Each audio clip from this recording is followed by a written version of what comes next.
साड़ी सायात साड़ी सायात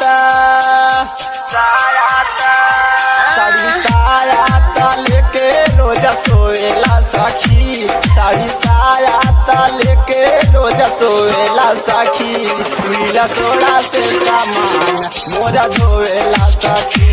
मिला साबुन से सामान मोरा धोएला सखी। धोवेला सखी हो धोवेला सखी रोजा धोवेला सखी हो। साड़ी सायात लेके रोजा सोएला सखी। मिला सोड़ा से सामान मोरा धोवेला सखी।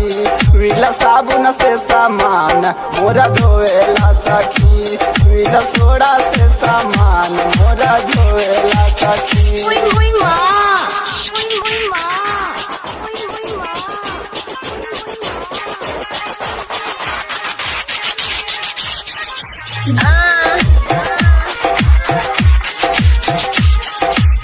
बाल्टी में लेके सैया बना ले बेचारा। रातिए में हो सखी खोजले ले डारा।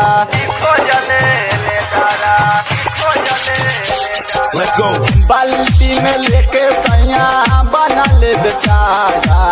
रातिए में हो सखी खोजले ले डारा। साथी हो सैया के कैसे समझाई उनका लगे अब हम नहीं जाइब नहीं माने ले। नहीं माने ले तबो सब धोएला सखी। नहीं माने ले तबो सब धोएला सखी। मिला सोड़ा से सामान मोरा धोएला सखी। मिला साबुन से सामान मोरा धोएला सखी। आशुतोष पांडे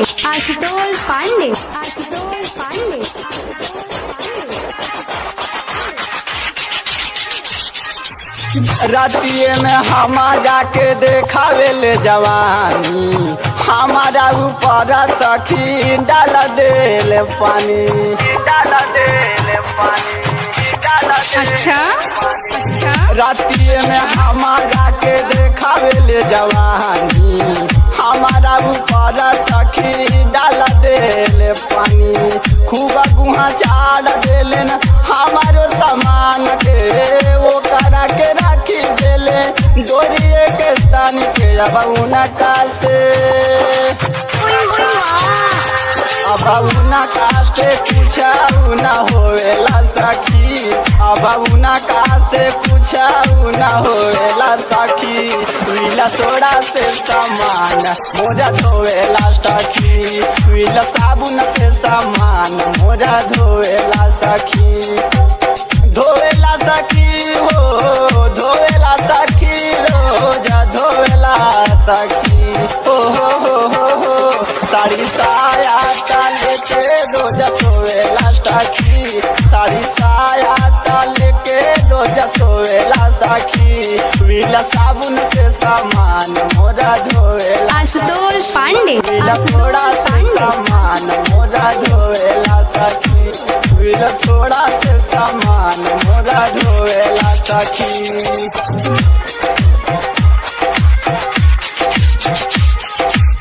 राइटर राजा समरिया लाइले हो सहारा। सानी दुलरुआ सैया कर नाही दया। अब का करी है दादा। राइटर राजा रॉकी लाइले हो सहाया। सानी दुलरुआ सैया कर नाही दया। सोड़ा लियाइले हो जाके बाजार से। हमारो तो ताया साड़ी लगल कचारे मोरा चोलिएता। मोरा चोलिएता लागे खूब खोएला सखी। मोरा चोलिएता लागे खूब खोएला सखी। मिला सोड़ा से सामान मोरा धोएला सखी। मिला साबुन से सामान मोरा धोएला सखी। धोएला सखी हो धोएला सखी रोजा धोएला सखी हो।